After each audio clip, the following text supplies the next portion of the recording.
किसी ने बड़े कमाल की बात कही है कि सक्सेस हैप्पीनेस का वादा नहीं करती और खुश रहने के लिए सक्सेस की जरूरत नहीं होती।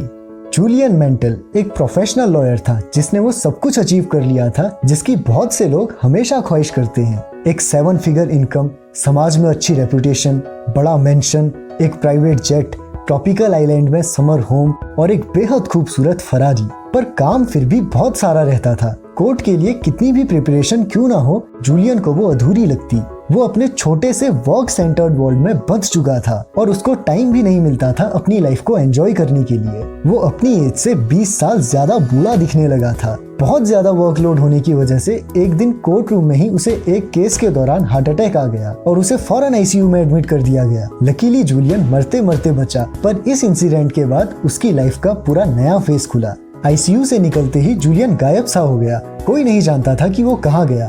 काफी टाइम तक पूरी दुनिया से अलग रहने के बाद वो 3 साल बाद वापस लौटा और सबसे पहले अपने फ्रेंड जॉन के केबिन पहुंचा। जॉन उसे देखते ही हैरान हो गया। जूलियन जो अपनी एज से कई गुना बूढ़ा दिखता था, अब वो 10 साल जवान दिख रहा था। उसके चेहरे पर अलग ही ग्लो था। वो खुशी से भरा हुआ था। जॉन ने उससे इस सब के बारे में पूछा कि ये मिरेकुलस ट्रांसफॉर्मेशन कैसे हुआ, क्या तुमने कोई प्लास्टिक सर्जरी करवा ली है? जूलियन ने आंसर दिया, ना ऐसा कुछ नहीं है। वर्ल्ड क्लास लॉयर बनने का प्रेशर और वो बिजी स्केड्यूल इतना ज्यादा हो चुका था कि आईसीयू से निकलने के बाद डॉक्टर ने मुझसे कहा, तुम या तो लॉ को चुनो या अपनी लाइफ को।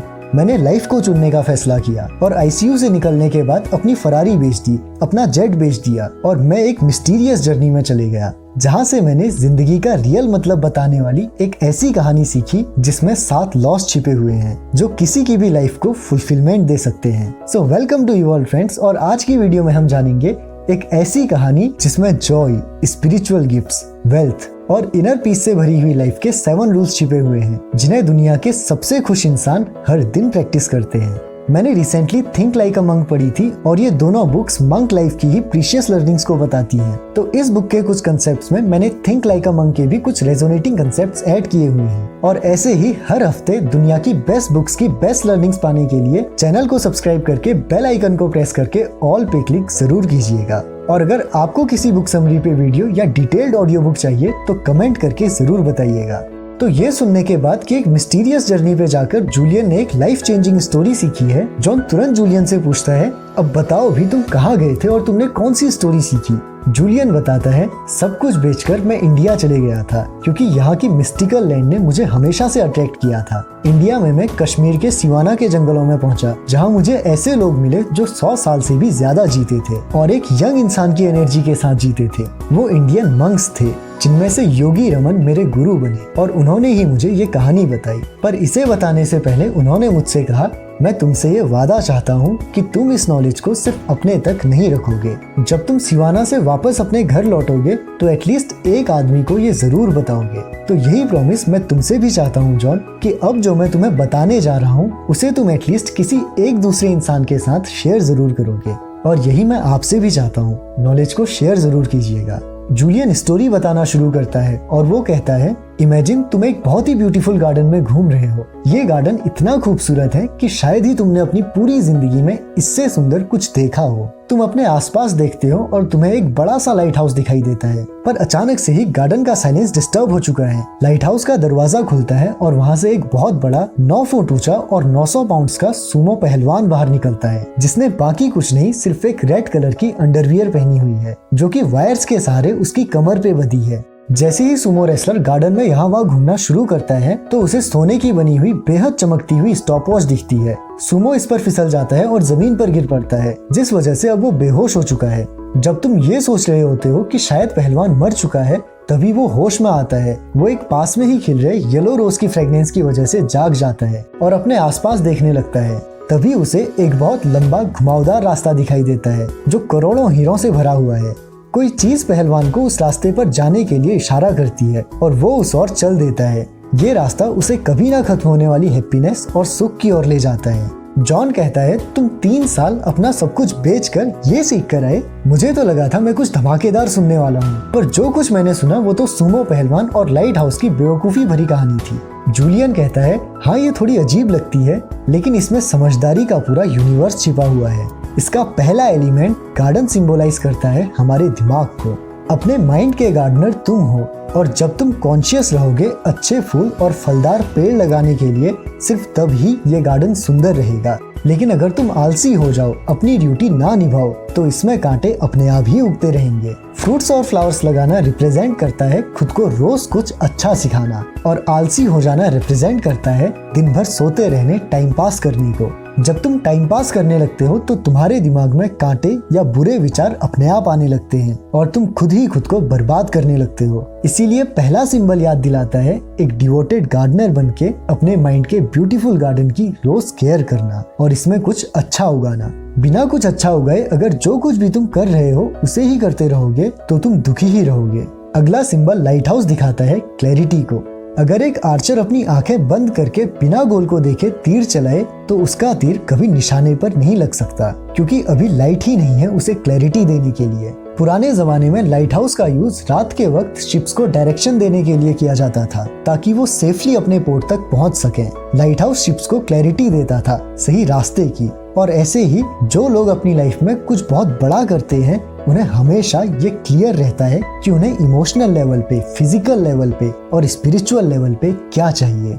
तो अगर आप भी एक रिमार्केबल लाइफ जीना चाहते हो तो सबसे बेसिक चीज जो आपको करनी पड़ेगी वो ये है कि ये एकदम क्लियर करना पड़ेगा कि आपको जिंदगी में क्या चाहिए। और याद रखना कि लाइफ में आपकी जो बेइंतहा चाहत है उसमें किसी मटेरियल पोजेशन को मत डाल देना। लाइफ के बड़े पर्पस को मंक्स धर्म कहकर पुकारते हैं, जो कि एक संस्कृत वर्ड है और दो चीजों का कॉम्बिनेशन है, वर्ण और सेवा।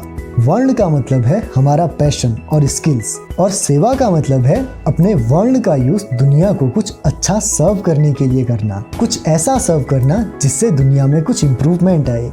जब हमारे नेचुरल टैलेंट्स और इंक्लिनेशंस को हम दुनिया की जरूरतों को पूरा करने के लिए यूज कर रहे होते हैं, तब हम अपने धर्म में जी रहे होते हैं। लाइफ में मीनिंग होती है, क्लैरिटी होती है और लाइफ अपने आप ही आनंद से भर जाती है। तीसरा सिंबल था सुमो रेसलर, जो कि एक जापानीज कंसेप्ट काइजन को रिप्रेजेंट करता है। काइजन का मतलब होता है अपने लॉन्ग टर्म गोल के छोटे छोटे पार्ट्स करके उसे इतना डिवाइड कर देना कि आज एक दिन में ही उसके एक डिवीजन को हम पूरा कर सकें।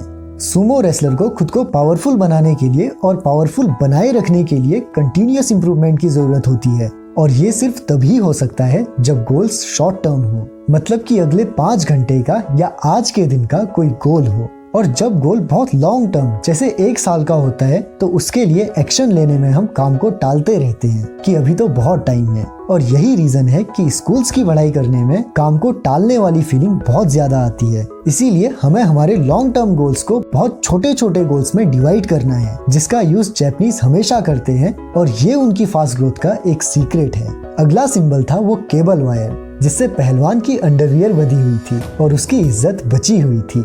ये सिंबलाइज करता है डिसिप्लिन को।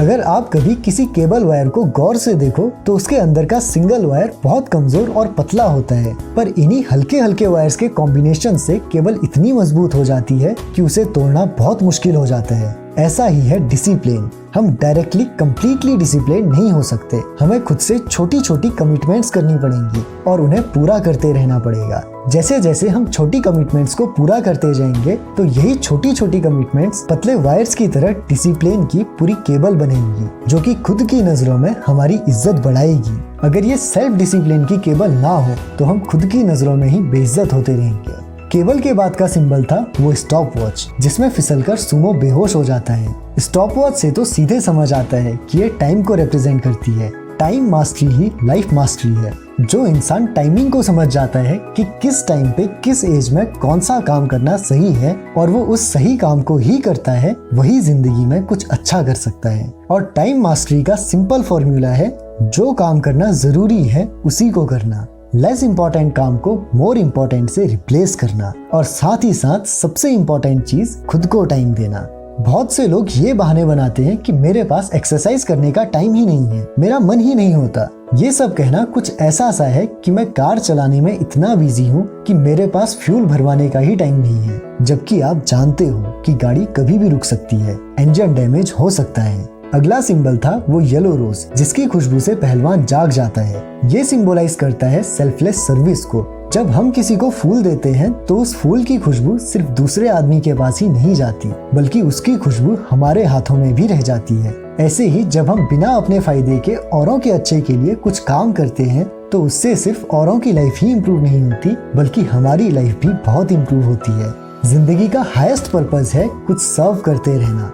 अगर हम नेचर को देखें तो ये हर पल हमें कुछ ना कुछ सर्व करते रहता है। यूनिवर्स हमेशा सर्व करते रहता है और यूनिवर्स के साथ अलाइन करने के लिए हमारा भी सबसे बड़ा मकसद होना चाहिए अपने नेचुरल टैलेंट्स और स्किल्स का दुनिया को सुधारने के लिए यूज करना, दुनिया को उससे बेहतर छोड़कर जाना जितना हमने इसे पाया था। यही मतलब है सेल्फलेस सर्विस और गुलाब के फूल का। आखिरी सिंबल था वो डायमंड से भरा हुआ रास्ता जो कि लाइफ लॉन्ग हैप्पीनेस की ओर जाता है। ये सिंबलाइज करता है एक दिन को, और वो है आज का दिन, जिसमें वैसे तो बहुत सारे टर्न्स होंगे, पर अगर हम खुश हो सकते हैं तो सिर्फ आज, अभी हो सकते हैं, क्योंकि अभी के अलावा तो सब पास्ट और फ्यूचर है जिसके लिए हम कुछ नहीं कर सकते। पर फिर भी लोग अपने पास्ट और फ्यूचर को लेके इतने वरीड रहते हैं कि वो अपने आज को ही भूल जाते हैं। जब छोटे होते हैं तो सोचते हैं यार बड़े होके मजे करेंगे, बड़े होते हैं तो सोचते हैं कि यार बचपन ही अच्छा था, ऐसे फिर बूढ़े हो जाते हैं और सोचते हैं यार जवानी ही अच्छी थी। आपकी जिंदगी की हर छोटी से छोटी चीज आपकी जिंदगी के सबसे महंगे डायमंड्स हैं। इनकी रेस्पेक्ट करो और इन्हें वैल्यू दो। कुछ टाइम अच्छे से इनके साथ स्पेंड करो, जैसे साथ में खाना या शाम को कुछ देर बैठ के फैमिली के साथ बातें करना। अगर आप इनकी वैल्यू नहीं करोगे तो एक दिन पाओगे कि आप अकेले हो चुके हो, आपके साथ कोई भी नहीं है। तो लाइफ लॉन्ग हैप्पीनेस का सिर्फ एक रास्ता है और वो है आज में जीना। हर दिन खुश रहना, हर दिन को ऐसे जीना जैसे ये जिंदगी का आखिरी दिन हो, और हर दिन कुछ ऐसे सीखना कि ये जिंदगी का पहला दिन हो। तो ये थे वो सारे डीप हिडन कंसेप्ट जो कि इस कहानी से the monk who sold his Ferrari book हमें बताती है, जिन्हें अप्लाई करके जूलियन मेंटल को अपनी स्ट्रेस भरी लाइफ से राहत मिली और वो अपनी एज से 10 साल तक छोटा दिखने लगा। आई होप कि आपको ये नॉलेज वैल्यूएबल लगी होगी, और जैसे कि जूलियन ने योगी रमन को किया हुआ वादा पूरा किया और इस नॉलेज को सिर्फ अपने तक नहीं रखा, वैसे ही आई बिलीव इन यू कि आप भी इसे सिर्फ अपने तक नहीं रखोगे, एटलीस्ट किसी एक इंसान के साथ वीडियो को शेयर जरूर करोगे। And most importantly, thanks a lot for watching.